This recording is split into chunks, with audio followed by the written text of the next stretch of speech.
Bonjour tout le monde, j'espère que vous allez bien. Nous voilà de retour avec une nouvelle vidéo. Aujourd'hui, je voulais faire cette vidéo spécialement pour quelqu'un qui vient d'obtenir son CACES ou son titre professionnel et qui galère à trouver sa première mission. Donc aujourd'hui, on va essayer de donner quelques solutions. Et normalement, si on respecte ces points-là, normalement, il n'y a pas de raison. Vous allez trouver un travail très rapidement. Donc, il faut savoir que le CACES ou le titre professionnel, il est très facile en fait d'y accéder. D'ailleurs, j'ai fait une vidéo qui s'appelle comment devenir grutier et comment financer sa formation. Et le souci qu'il y a, c'est que pour faire sa formation, on est d'accord, c'est très accessible, c'est-à-dire n'importe qui il peut passer le CACES, mais le souci qu'il va y avoir, c'est de trouver sa première mission, et c'est ça le plus galère. Et du coup, je voulais aborder 3 points les plus importants pour trouver justement sa première mission. Et la première est donc quand on vient d'obtenir son CACES ou son titre professionnel, la première chose qu'il y a à faire,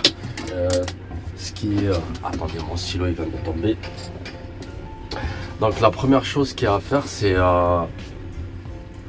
on vient d'obtenir son CACES, donc on a fini la formation et du coup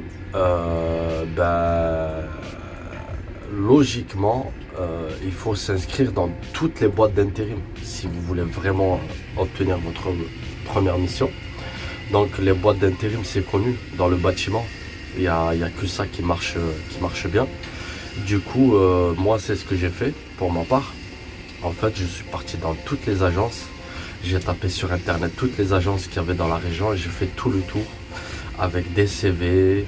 Et je commençais à tourner avec mon CACES. J'ai photocopié mon CACES et je commençais à le présenter dans toutes les agences intérim. Et je commençais à m'inscrire même dans les boîtes que j'ai jamais mis les pieds, tout ça. Et j'ai fait le tour. Normalement, logiquement, avec ça, si vous faites, je sais pas moi, on va dire une vingtaine ou une trentaine de boîtes d'intérim, normalement, il n'y a pas de raison. Vous aurez quand même quelques appels. Après, ce qui est difficile, c'est que vu que vous êtes débutant, ben, vous allez... en fait, ça va se ressentir quand vous allez en boîte d'intérim. Il faudrait vraiment qu'on sente en fait que vous êtes vraiment grutier, parce que si on sent que vous doutez, vous n'êtes pas très sûr, ben ils peuvent le ressentir et mettre votre CV tout en bas de la pile. Donc la première chose qu'il y a à faire, c'est s'inscrire dans toutes les boîtes d'intérim et espérer en fait qu'on nous appelle. Mais après, l'erreur à pas faire, c'est il faut surtout les relancer. C'est-à-dire une fois que vous donnez votre CV, au moins une fois par semaine, vous les relancez, vous les appelez. Parce que vous savez, dans les boîtes d'intérim, ils ont des carnets. Et ces carnets-là, en fait, c'est dédié pour les gens qui passent régulièrement dans les boîtes d'intérim. Et en fait, ils écrivent leur nom, leur prénom, leur numéro de téléphone et leur spécialité, c'est-à-dire leur métier.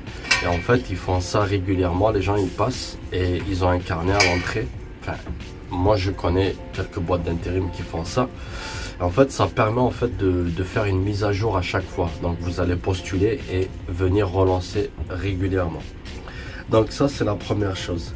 La deuxième chose qu'il y a à faire, malgré que vous avez postulé dans toutes les boîtes d'intérim et qu'on ne vous appelle pas, vous avez la deuxième chose à faire, c'est de postuler en tant qu'ouvrier. Bien sûr, c'est libre à chacun, mais je vais vous dire pourquoi c'est bien de postuler en tant qu'ouvrier au sol, c'est-à-dire en tant que manœuvre, ou si vous avez un petit peu d'expérience, aide-maçon ou coffreur ou brancheur ou ferrailleur. En fait, ça va vous permettre de mettre les pieds dans un chantier et vous faire connaître. C'est-à-dire, vous arrivez dans un chantier et vous présentez votre CACES au chef de chantier. En cas où le grutier, voilà, vous précisez en cas où le grutier il est en retard, ou il est malade, ou je sais pas moi, En fait, peu importe la situation, ben en fait, le chef de chantier, il faut qu'il sache que vous êtes grutier aussi. Malgré que vous travaillez au sol, vous êtes quand même grutier et vous pouvez dépanner en cas de besoin. Et parfois même entre midi et 14 heures, le grutier il est en pause, c'est-à-dire il va descendre en bas et il y a un petit peu de retard dans le chantier. Du coup, le chef de chantier, il peut vous solliciter pour monter dans la grue et essayer de rattraper un petit peu le temps perdu. Moi, ça m'est déjà arrivé et voilà. Donc, et il est plus facile de trouver un métier, enfin, de trouver un travail au sol que en grue, parce que vous savez très bien que dans un chantier, il y a 15, voire 10, voire 20 ouvriers dans un chantier, alors que le grutier, souvent, il n'y en a qu'un seul. Alors, pour multiplier les chances, il y a toujours plus de besoins pour travailler au sol que travailler dans une cabine, parce que une seule place sur 20, c'est chaud d'obtenir. Donc, ça, c'est pour les gens qui veulent absolument faire leur première mission, ils veulent absolument toucher une grue pour justement lancer leur première mission. C'est une des solutions qui peut être très avantageuse. Et voilà. Et donc, on a dit, première chose, on a dit qu'il faut s'inscrire dans toutes les boîtes d'intérim. La deuxième chose, c'est de postuler, mais au sol, et présenter son CACES au chef de chantier. Et ça, c'est une très, très bonne idée aussi. Et vous avez la troisième chose, c'est de vous déplacer directement dans les entreprises. Quand vous voyez par exemple un chantier, une grue à côté de chez vous ou dans votre ville, vous y allez et vous vous présentez. Vous pouvez donner votre numéro de téléphone et vous dites que vous êtes grutier. Et si jamais ils ont besoin, si vous avez une carte ou... pardon, excusez-moi. Si vous avez une carte ou tout simplement vous donnez votre numéro de téléphone, vous écrivez votre nom, grutier à Tours, et vous donnez ça au chef de chantier.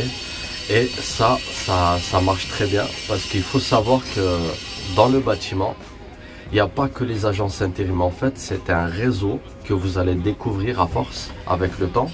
Après, les anciens, ils savent de quoi je parle. En fait, à force avec le temps, vous allez connaître toutes les entreprises, enfin pas toutes, mais vous allez connaître pas mal d'entreprises et vous allez vous rendre compte que tout se passe en fait sur le terrain. L'intérimaire, il est toujours en secondaire, c'est-à-dire quand vous connaissez les entreprises, etc. En fait, vous allez directement passer de la bouche à oreille, c'est-à-dire que vous allez connaître des chefs de chantier, vous allez prendre leur numéro de téléphone, etc. C'est-à-dire qu'une entreprise, avant qu'elle sollicite une agence intérim, à moins qu'elle soit nouvelle dans la région, mais si c'est une entreprise qui est déjà implantée dans la même région, etc., ils ont toujours des numéros de téléphone des ouvriers, des grutiers, des chefs de chantier. Du coup, tout se passe en fait sur le terrain. Et ils vont solliciter l'agence intérim en seconde zone. C'est-à-dire, une fois qu'ils ont regardé tout leur champ de contact, ils voient qu'il n'y a plus personne, à ce moment-là, ils vont aller vers une agence intérim. Donc c'est pour ça, c'est très très important de se déplacer dans les chantiers. Et justement, donner son numéro de téléphone, discuter avec les chefs, discuter avec les ouvriers.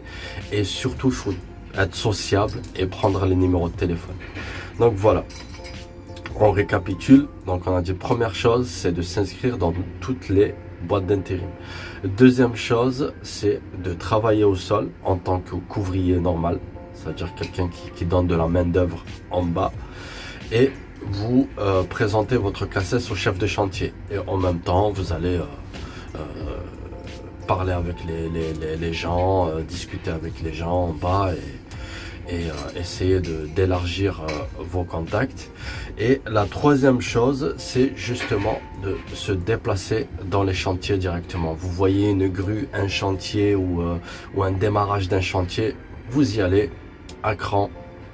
Vous parlez directement, vous dites bonjour, je peux voir le chef de chantier ou le responsable ou un conducteur de travaux ou un chef d'équipe. Vous prenez un stylo, une petite feuille, vous allez le voir, bam bam bam, vous écrivez votre numéro, hop, voilà, si jamais vous avez besoin, moi je suis disponible à partir d'aujourd'hui ou de demain. Et vous commencez à justement dispatcher vos numéros de téléphone et vous allez voir que au bout d'un moment ils vont vous appeler. Donc si vous respectez ces 3 points que je viens de citer, franchement, allez, maximum 1 mois, vous avez déjà votre première mission.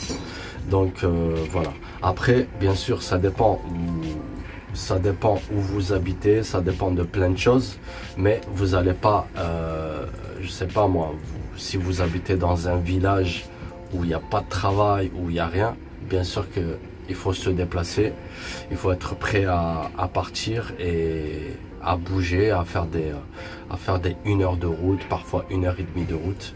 Mais voilà, il faut aller en fait, vu que c'est un métier qui est très fragile au niveau de l'offre et la demande, du coup vous êtes obligé en fait d'aller dans les endroits stratégiques, là où vous savez qu'il y a moyen de travailler. Mais si vous habitez dans un patelin et vous vous plaignez parce qu'il n'y a pas de travail, là c'est sûr que vous n'aurez pas de chance de décrocher votre mission.